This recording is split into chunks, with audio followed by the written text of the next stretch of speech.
WLNS is here for you with 6 News at 5:30.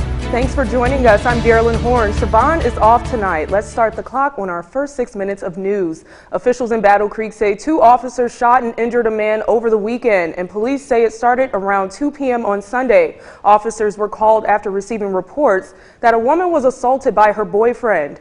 By the time police got there, a 22-year-old man left the scene, but around 10:30 last night, the woman called again and said the woman saw a man return with the knife. She added he was suicidal. When officers tried approaching him, they say he pulled something from his waist that appeared to be a gun. Officers shot him in the chest and stomach. He is listed in serious condition tonight. Police say they recovered a gun and a knife from the man, and state police are investigating this, while the 2 officers who responded are on paid leave. Tonight, China is buckling under a massive surge of COVID cases. Patients have been flooding into the Beijing emergency room. Thousands of fever clinics have popped up to keep mild infections away from busy hospitals, while pharmaceutical companies are increasing production of medications. Experts fear more than 1 million people could die in the next few months as the virus tears its way across the country. The health authority in China says it will no longer publish daily infection and death numbers because the scale of the outbreak has become too hard to track. The ER filled up with people.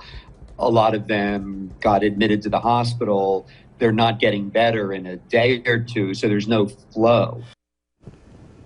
Nurse, our only daily workload is huge. Okay. Vaccine booster campaigns are ramping up again, especially for the elderly. There are concerns that not enough people have had a second or third shot, and more variants could emerge from this outbreak. Tonight, a travel ban remains in effect for the people of Buffalo, New York, as that city continues to dig out following a massive snowstorm. More than 20 people died in a blizzard over the weekend. Some of it due to weather conditions and vehicle accidents, and that's why officials want everyone to stay home while road crews do their work. Buffalo police are enforcing the ban at least through tonight. In all, more than 50 people died across several states due to the storm.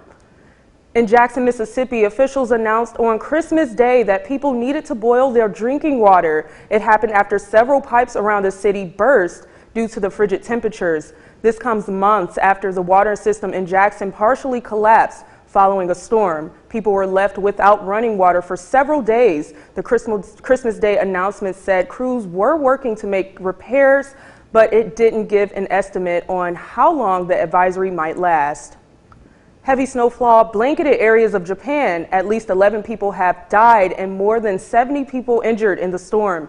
Many of the deaths happened while people were removing snow from the roofs of their home. Some even fell off and others were buried underneath thick piles of snow. A few parts of the country saw breaking record snowfalls. Several power outages were reported and some train services were even stopped because of the snow. Russia says it shot down a Ukrainian drone close to one of its air bases far inside the country. The base is used for long-range bombers. Russia said 3 of its airmen were killed during the attack. The same base was attacked earlier this month by Ukrainian drones, where there was no immediate comment from Ukraine, which has never publicly claimed responsibility for attacks inside Russia, but calls them karma for the invasion. This comes as Vladimir Putin says he is ready to negotiate with all parties involved in the war in Ukraine, but he claims Ukraine is unwilling to talk. Ukrainian President Vladimir Zelensky says his country will not rest until every Russian soldier is ejected from all of its territory. Russia's invasion of Ukraine has sparked the largest European fight since the end of World War II. A bus filled with migrants from the southern border were dropped off outside the vice president's home in the freezing cold on Christmas Eve. At least 3 busloads of migrants, including children, could be seen layered up in jackets and blankets. They were sent by the governor of Texas, who says he's protesting President Biden's immigration policies. While many on the right applaud the decision, many others say these innocent people are being exploited and treated inhumanely.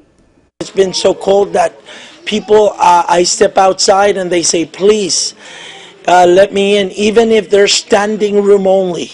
I don't even have to find a place on the floor to sleep as long as you just allow me to come in. The Texas governor's office says the bus was originally headed to New York City, but changed its travel plans due to the weather. The early numbers are in, and it looks like holiday sales were up this year despite surging prices. Holiday sales rose 7.6%. Experts say had expected a 7.1 increase. The data was released today and does not include sales reports from the auto industry. Clothing sales rose more than 4%. Online sales jumped more than 10% from a year ago, and in-person spending went up nearly 7%. Jewelry and electronic sales were actually down this season, falling about 5%. And rounding out our first 6 minutes, the Mega Millions jackpot has jumped to an estimated $565 million after no one took home the prize in Friday's drawing. The next drawing is set for tomorrow. If someone matches all 6 numbers, they will win the 6th largest prize in Mega Millions history. The last Mega Millions jackpot was won on October 14th when 2 tickets were sold in California and Florida and shared a $502 million prize. Wow. That's a lot that of is money. Life-changing money. That's a lot of money. Yep. Well, wish me luck, Jim. Okay. I'll be right by you. Yes. I'll let you know. Yeah, and as we go through the next couple of days, I think you'll like this too, because the temperatures are going to rise by a lot too. I'll have that complete forecast coming up. All right, thanks, Jim. Well, coming up here, it's that time of year, Return Day. Millions of people are looking to exchange a Christmas gift or two. Some things you need to know before you take them back. So stay tuned, 6 News at 5:30. We'll be right back.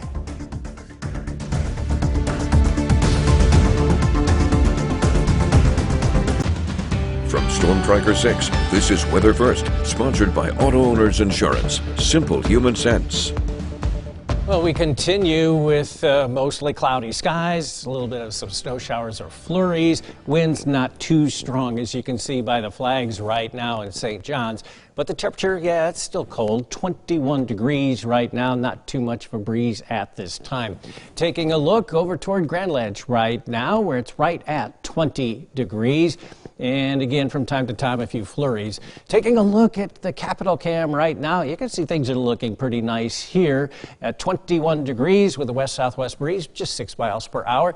Into Jackson we go, where it is 21 degrees, not too much of a breeze, just 3 miles per hour. And in Hillsdale right now, where it's mainly cleared, here heading toward the downtown area, 19 degrees, not too much of a breeze. But there are scattered snow showers and flurries in the Upper Peninsula, northern lower Michigan, a little more vigorous, but again, that's ski country. They don't mind at all. Some of these coming off of Lake Michigan. From time to time, they'll be in our part of the state, although it's going to wind down as we go through the night and early morning hours, too. This weak little system coming through is pretty much going to give that and then take it away. High pressure coming in over the next couple of days should be, and I hope will be, giving us dry weather for a couple of days. Even though we'll have probably more clouds than sunshine, we will get at least some sunshine. That'll help. By tomorrow morning, we start with mostly cloudy skies, a few breaks in the overcast as we go through the day. That's fine. The snow continues up north. And as we go into Tuesday night, into the morning hours of Wednesday, a lot of the clouds start to move out. So a little more in the way of some sunshine for the day on Wednesday. The next system coming in will be coming in from the southwest, so some clouds will be moving right back in as we go into the day on Thursday.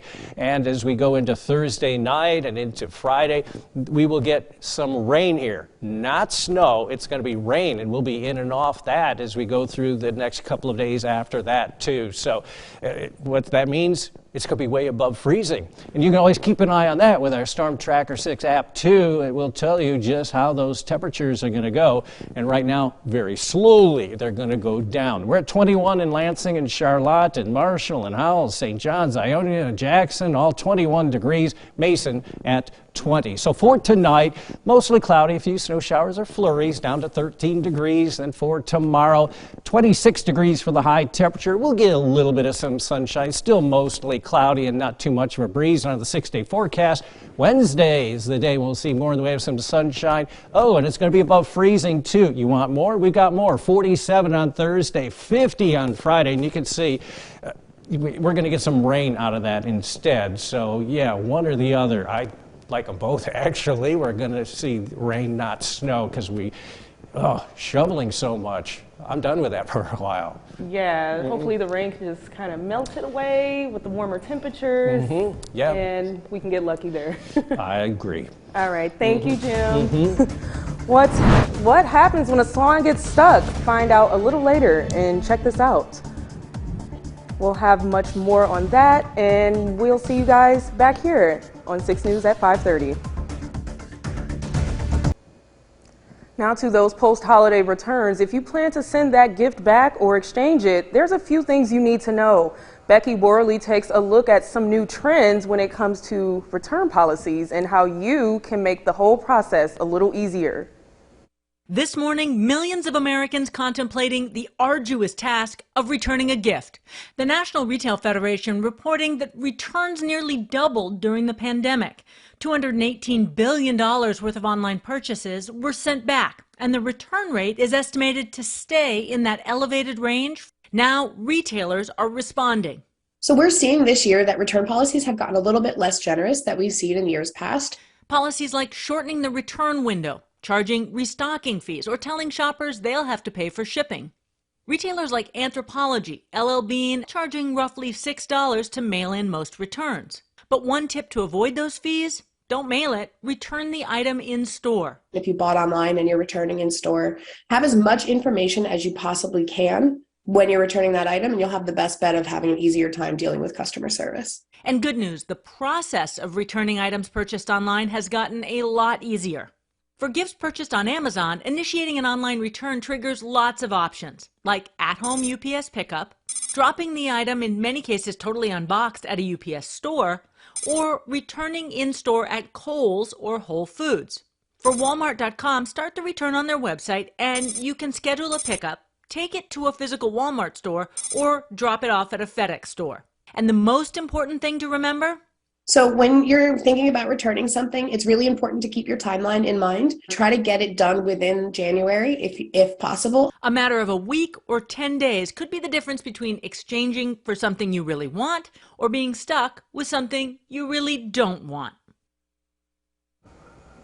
Coming up on 6 News at 5:30, kids and cell phones. They are a prime target for scammers. A few ways parents can help to keep their children safe coming up. So stay tuned. 6 News at 5:30. We'll be right back.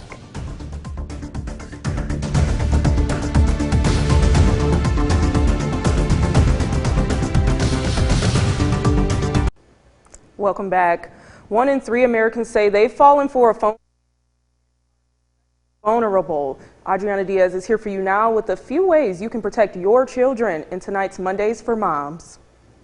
Do their social skills, match up with the access that they have? At Chicago's Peterson Elementary School, parents are ready for a lesson on kids' cell phone safety.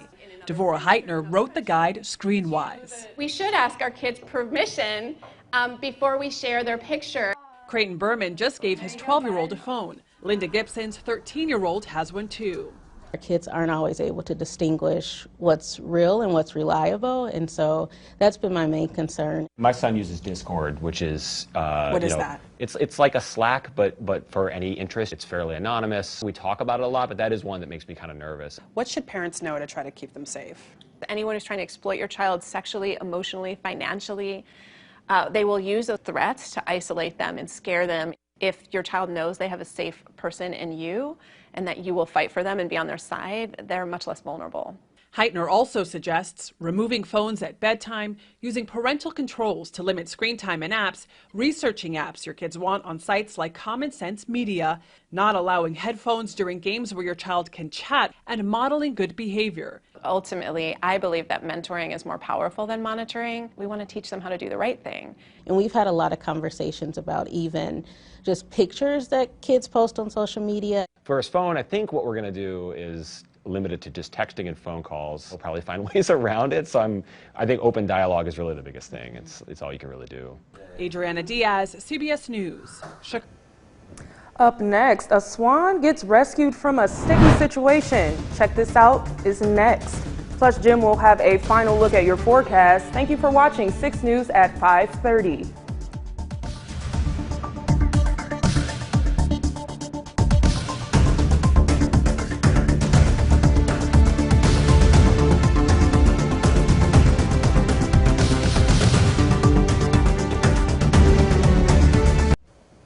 Welcome back, everybody. All right, Jim, let's check this out.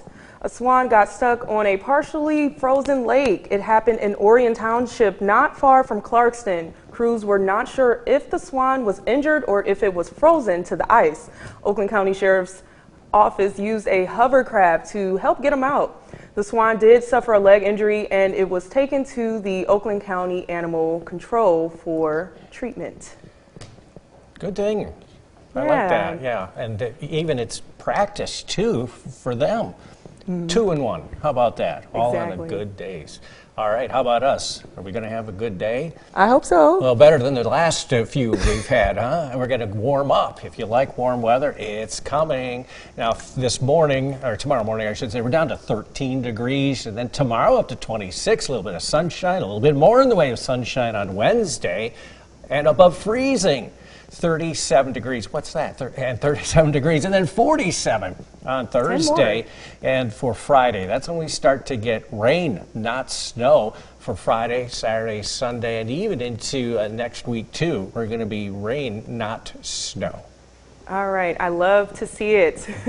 Thank you so much for watching 6 News at 5:30. That will do it. We'll see you at 6.